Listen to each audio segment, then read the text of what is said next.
পশ্চিমবঙ্গ সহ দেশের 12 রাজ্য কেন্দ্রশাসিত অঞ্চলে শুরু হয়েছে এসআইআর প্রক্রিয়া। ইতিমধ্যেই বাড়ি বাড়ি গিয়ে ফর্ম বিলি শুরু করেছেন বিএলওরা। এই আবহে রাসবিহারী বিধানসভা 230 নম্বর পার্টের বিএলওর বিরুদ্ধে চাঞ্চল্যকর অভিযোগ উঠল। অভিযোগ, যোধপুর পার্কে চায়ের দোকানে বসে এনুমারেশন ফর্ম বিলি করছেন আকাশ দাস নামে এক বিএলও। ঘটনার ভিডিও ইতিমধ্যেই ভাইরাল হয়েছে। তাতে চায়ের দোকানে বসে ফর্ম বিলি করতে দেখা গিয়েছে বিএলও আকাশ দাসকে। এই নিয়ে বাক বিতণ্ডায় জড়ান তৃণমূল ও বিজেপি বিএলএরা। এটা অভিযোগের সত্যতা 100% আছে। এটা তো নিয়ম নয়, কমিশন সেটা মান্যতা দেয় না। অনিয়মটা হচ্ছে, আমি সেটাই তো বসে কাজ করছে, ওইটাই অভিযোগ। এইখানে যেটুকু করা হয়েছে আমার সামনে সেটুকু ঠিক আছে। আমি দেখেছি 2-3টে যেটা বাদ দেওয়ার সেগুলো বাদ দেন। অত্যন্ত ভালো লোক, ভদ্রলোক এবং যথেষ্ট কোঅপারেশন করছেন সাধারণ মানুষের সঙ্গে, সকলের সঙ্গে। উনি আজকে এই অঞ্চলটায় এসছেন সব বাড়ি বাড়ি ফর্ম দেওয়ার জন্য। উনি এইখানে এসছেন, উনি এই বাড়িটাতে উঠেছিলেন। সেখানে কিছু নেটওয়ার্কের প্রবলেম হচ্ছে স্ক্যান করতে গিয়ে, তখন উনি নেমে এসছেন। এবার সব বাড়িতে বলে দেওয়ার পরে এই বাড়ির লোকজনরা সব নেমে এসে ওনার থেকে ফর্ম কালেক্ট করছে।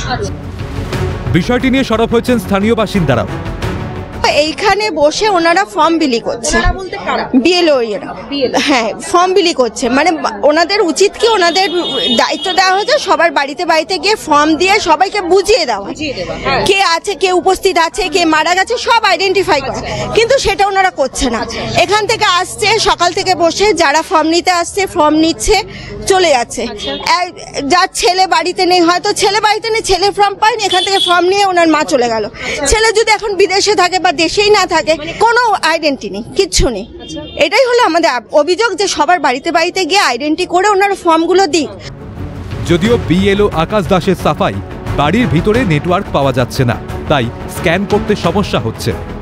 রিসেন্টলি আমি একটু আগে বসলাম, এই কারণ হচ্ছে সব জায়গায় মোবাইল, যেখানে আছে মোবাইল টাওয়ার যেটা বলে, সেই মোবাইল টাওয়ারটা টেকনিক্যালি এরর আমি প্রবলেম হচ্ছিল। মানে যতবার আমি স্ক্যান করছি মোবাইলে, স্ক্যান করে কিউআর কোডটা স্ক্যান করতে হয়, তাছাড়া মানে অ্যাপটাকে তো খুলতে হয়। কখনো কখনো টাওয়ারটা খুবই স্লো হয়ে যাচ্ছে, কখনো কখনো ছাদে চলে যাচ্ছি, ছাদেও নিচ্ছে না। তো ফাইনালি আমি যখন রাস্তায় আসছি তখনই কাজটা করছি। মানে প্রত্যেকটা 10টা হাউস হোল্ডের মধ্যে 8টা বাড়িতে এরকম প্রবলেমটা এনকাউন্টার হচ্ছে। কমিশনের বিরুদ্ধে কাজ, বাট আমি প্রোটোকলটা ফলো করেছি। যেহেতু আমি প্রত্যেক বাড়িতে করছিলাম, প্রচণ্ড নেটওয়ার্কটা খুব ল্যাগ করছিল, সেই জন্য আমি বাউন্ড হয়ে গেছিলাম যে কয়েক মিনিট বসে কিছুটা দিয়ে দেন আমি আবার হাউস টু হাউস ভিজিট করতে যাচ্ছিলাম, হাউস টু হাউস। রাসবিহারী বিধানসভার অন্তর্গত 230 নম্বর পার্টের যিনি বিএলও রয়েছেন আকাশ দাস, তার বিরুদ্ধে অভিযোগ যে সকাল থেকে বিভিন্ন বাড়িতে না গিয়ে একেবারে চায়ের দোকানে বসে ফর্ম বিলি করা হচ্ছে।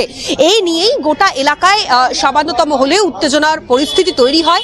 পরবর্তীকালে বিএলও তিনি যেটা দাবি করছেন যে বিভিন্ন বাড়িতে যখন তিনি পৌঁছচ্ছিলেন সেই সময় কোনো নেটওয়ার্ক ছিল না, ফলে স্ক্যান করতে সমস্যা হচ্ছিল, যার ফলে এক প্রকার বাধ্য হয়ে, একবার ছবিটা দেখাতে বলবো, একেবারে এলাকায় যে চায়ের দোকান রয়েছে, চায়ের দোকানের সামনে বসেই তিনি ফর্ম বিলি করছিলেন। যোধপুর পার্কের এই ঘটনায় স্বভাবতই প্রশ্ন উঠেছে যে কমিশনের নিয়মকে বুড়ো আঙুল দেখিয়ে এভাবে কি ফর্ম বিলি করা যায়? প্রশ্ন ওয়াকিবহাল মহলের।